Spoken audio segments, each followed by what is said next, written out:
We've had quite a few questions during the webinar. Before the end, I'd like to go over the most common questions.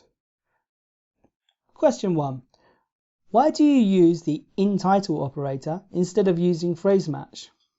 For those of you who aren't familiar with the term, phrase match refers to Google searches using quotation marks. If you surround your keyword phrase with quotation marks, Google will only return results that include the exact phrase.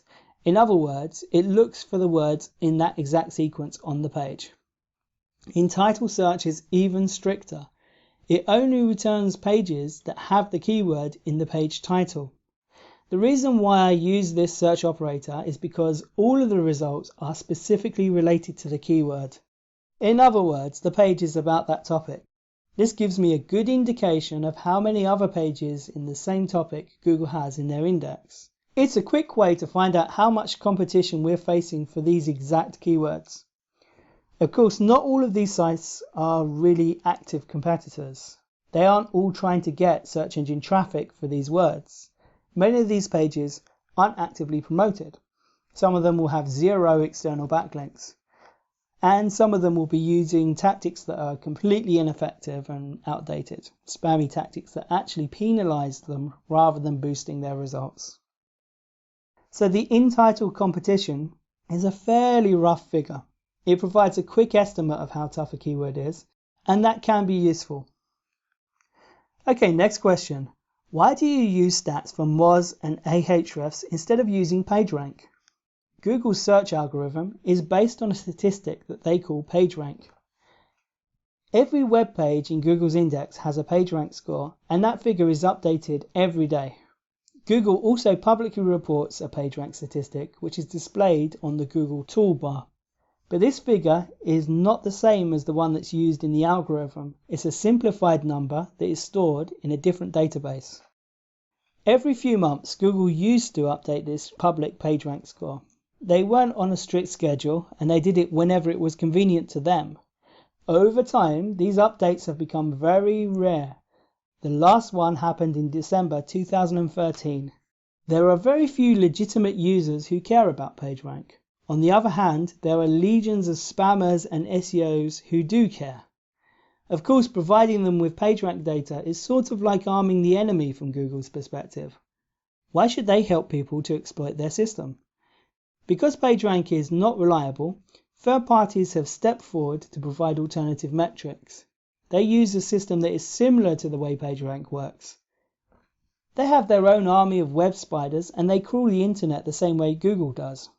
The results are not the same as Google's internal PageRank score, but they are a good estimate. Unless you have a spy in Google's data center, they're the best source of information you can get. Okay, next question. Why are we interested in social signals? Social signals are a slightly controversial subject because Google has been quite ambiguous about them in the past. They have publicly stated that they don't use social signals, although they would like to. This was some years ago, and there are plenty of signs that social signals have an impact on Google's rankings today.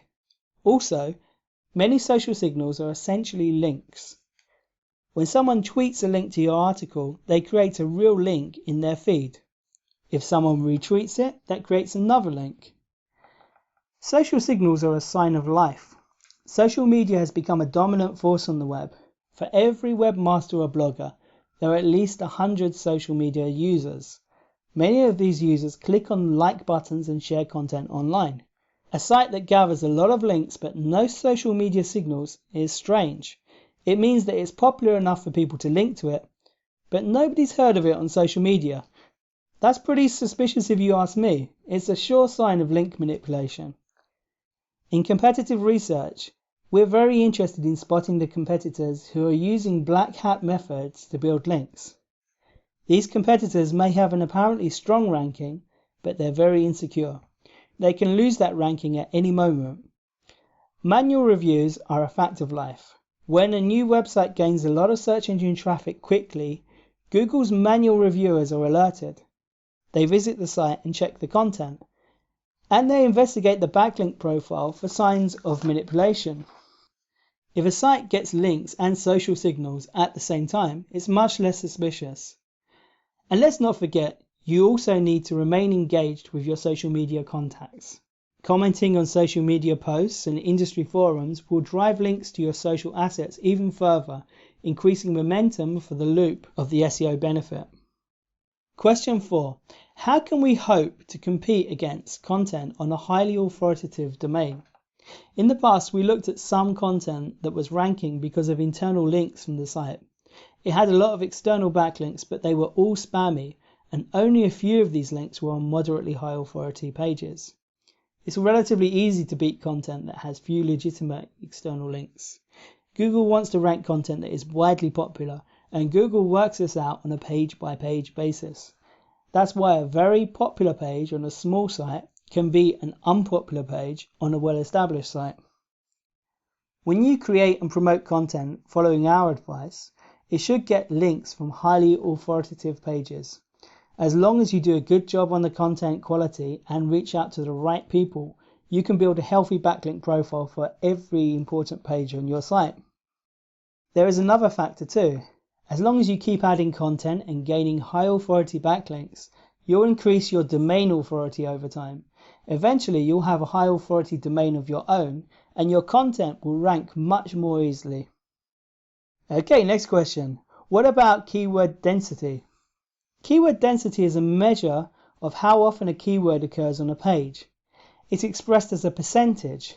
In other words, what percentage of the text is made up of the keyword? Very old search engines used the keyword density score to identify the most relevant content. Content that only included the keyword once was considered to be less relevant than pages with several instances of that keyword. But if the keyword occurred too often, it was a sign of spam. Search engines like AltaVista, Excite, and Inktomi used a secret keyword density score to detect if the content was highly relevant or just spammy. This keyword density varied from keyword to keyword. They calculated the average keyword density by analyzing the non-spammy pages. SEOs could measure the average keyword density of the top 10 results and then make sure that their content matched that density. Often that was enough to get a top 10 ranking on its own. When Google started looking at backlinks, it made keyword density redundant. Today, there is no magic keyword density that will get you a higher ranking for your content. But you can get your content penalized by using the keyword too often. It's still something that spammers do. So use the keyword sparingly on the page. With semantic search, Google can recognize the subject of your content from the synonyms and related keywords on the page.